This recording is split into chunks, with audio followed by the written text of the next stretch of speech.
Están todos, reciban un cordial saludo desde Lima, Perú. Mi nombre es Joaquín Vicedo del Solar. Agradezco mucho al doctor Adolfo Alvarado Belloso, gran amigo, gran persona, maestro, quien ha tenido la gentileza de invitarme a conversar unos minutos en relación a las implicancias que ha traído para nuestros procesos la presencia del COVID-19 en nuestros países. En el Perú solamente hemos trabajado en los últimos 6 meses durante 30 días en el ámbito judicial presencial, por llamarlo de alguna manera. Es decir, nosotros los abogados litigantes hemos tenido oportunidad de acudir a los juzgados máximo 30 días, no más.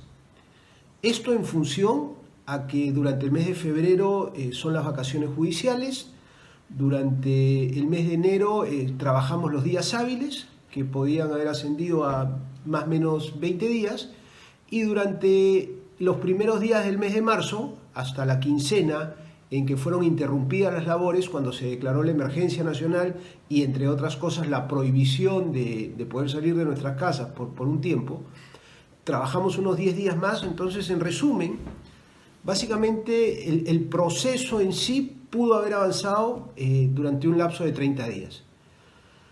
Esto hablando dentro de parámetros de procesos regulares, en los cuales, por ejemplo, teníamos temas de obligación de dar suma de dinero, teníamos temas de estafa, teníamos delitos contra la fe pública, es decir, teníamos un trámite de procesos regulares.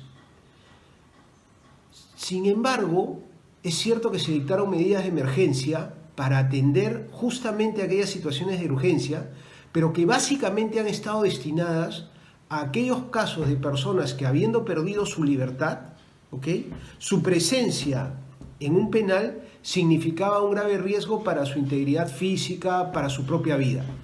Entonces, se fueron dando una serie de normas que creo yo coinciden en nuestros países en torno a que aquella situación que podría traer un peligro para la vida del reo fuera una situación que debería ser examinada a efectos de motivar, de ser el caso, la variación de un mandato de prisión preventiva. Esto siempre dejando en claro que solo podía aplicarse para cierto tipo de delitos.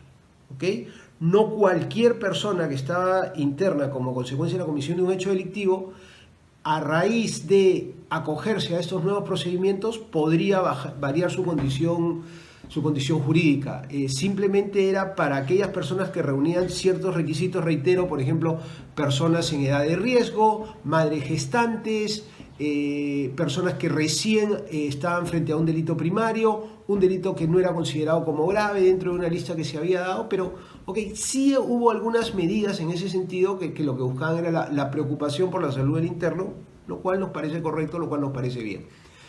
Pero regresando a lo que es el día a día, o sea, regresando a lo que es la vida cotidiana del abogado, lamentablemente para todos, esta situación del COVID nos ha golpeado muchísimo. O sea, hay casos que en los últimos 6 meses no han avanzado prácticamente nada.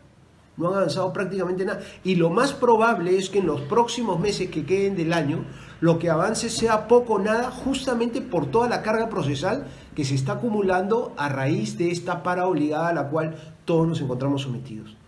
Entonces nos enfrentamos, creo yo, a un grave reto, en el cual debemos de comenzar a prepararnos en torno a qué vamos a hacer hacia futuro. O sea, es cierto que hay que ver lo que ha pasado y analizar cuáles son las causas que motivaron esta paralización de labores, que creo que todos la conocemos y todo lo demás, pero lo que tenemos que hacer es reinventarnos para el futuro.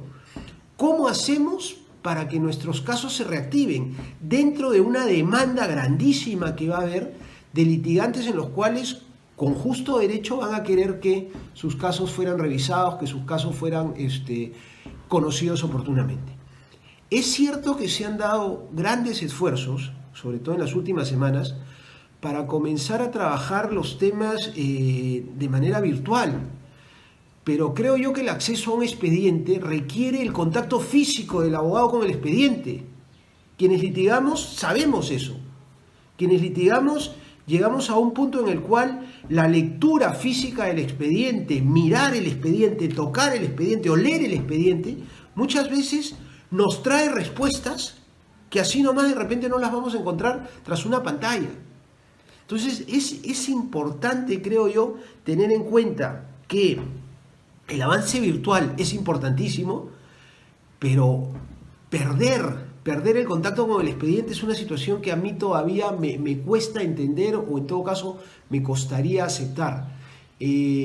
¿Cómo hago con un expediente que tiene 18.000 fojas? ¿Me las van a escanear todas para yo conocerlas? ¿O me van a escanear las más importantes? ¿Y cuáles son las más importantes?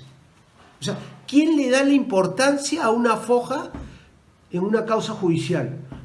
¿Los abogados no tenemos acaso la oportunidad de revisar todas y cada una para decidir cuál consideramos importante o cuál no consideramos importante? Entonces, es cierto, estamos avanzando hacia una nueva modernidad, pero hay que tener mucho cuidado y hay que tener mucho tino y hay que tener mucho celo con que el derecho a la defensa no se vea mermado, el derecho a la defensa no se vea interrumpido.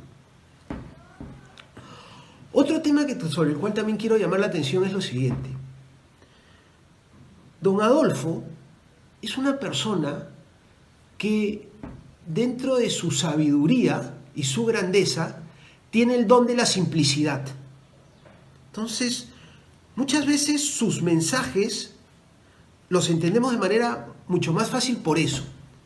Entonces, hace algunos días, en una de las muchas conferencias que ha dado en las últimas semanas, escuchaba cómo él decía y cómo cuestionaba las detenciones preventivas, las prisiones preventivas. Y razón no le faltaba, ¿correcto? Razón no le faltaba.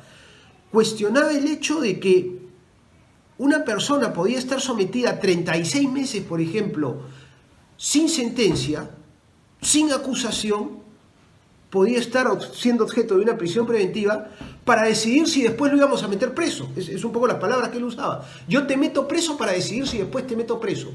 Es decir, cómo comenzábamos a jugar con la libertad de las personas sin respetar, ¿ok?, y sin tener en cuenta este bien jurídico tan preciado como es la libertad.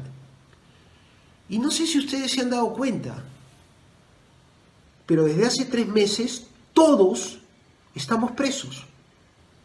Todos hemos perdido nuestra libertad, de alguna u otra forma, desde el momento que no nos permiten salir de nuestras casas, o desde el momento que nos permiten salir de nuestras casas pero solo para comprar, pero solo para ir al banco, desde el momento que no podemos viajar, que son motivos y son razones que creo que todos entendemos, comprendemos y apoyamos. Ese no es el punto de discusión.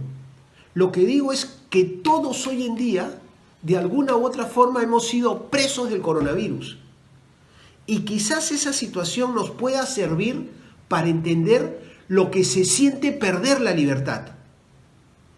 Y no actuar con ligereza cuando se declara que una persona vaya a un penal para decidir qué pasó con él, si es culpable o no es culpable, si finalmente encontramos o no encontramos pruebas de su responsabilidad. Para que una persona sea privada de su libertad, debemos tener pruebas que efectivamente generen convicción de su responsabilidad, pero de ninguna manera para ver qué pasa. Entonces creo yo que estos meses que estamos viviendo también nos deben servir para reflexionar en torno a la importancia de un bien jurídico como es la libertad, al hecho de perder la misma, o al hecho de que la misma se encuentre pero sometida a ciertas restricciones. Entonces reflexionemos. Perdimos la libertad pero nos quedamos en casa.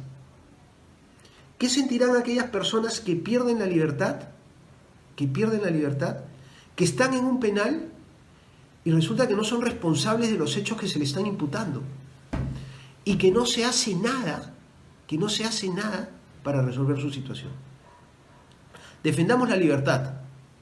Alvarado Belloso la defiende, y en sus muchas formas, no solamente la libertad ambulatoria. Nos habla también de la imparcialidad del juez, y nos dice que la imparcialidad del juez no implica que un juez esté con una u otra de las partes. No es eso lo que nos preocupa en la imparcialidad, siendo también un tema importante. Lo que nos debe preocupar en la imparcialidad es que el juez debe ser libre. El juez debe ser libre. La imparcialidad implica la libertad del juez. Libertad no solo frente a las partes, sino a presiones que podía tener externamente a lo que es el proceso. Intereses que no tienen nada que ver con el proceso. Defendamos nuestra libertad, cuidemos nuestra libertad. La perdimos y poco a poco la estamos recuperando. Sepamos apreciar el valor de la misma. Muchas gracias por su atención, muchas gracias nuevamente a usted, don Adolfo, por la oportunidad de brindarme, de poderme dirigir al público interesado en estos temas, y finalizo deseando que todos ustedes se encuentren bien, que sus familias también se encuentren bien, que todos poco a poco vayamos saliendo de esta crisis y nuevamente volvamos a aquella anhelada normalidad y tengamos la oportunidad de reencontrarnos en algún lugar de América con don Adolfo.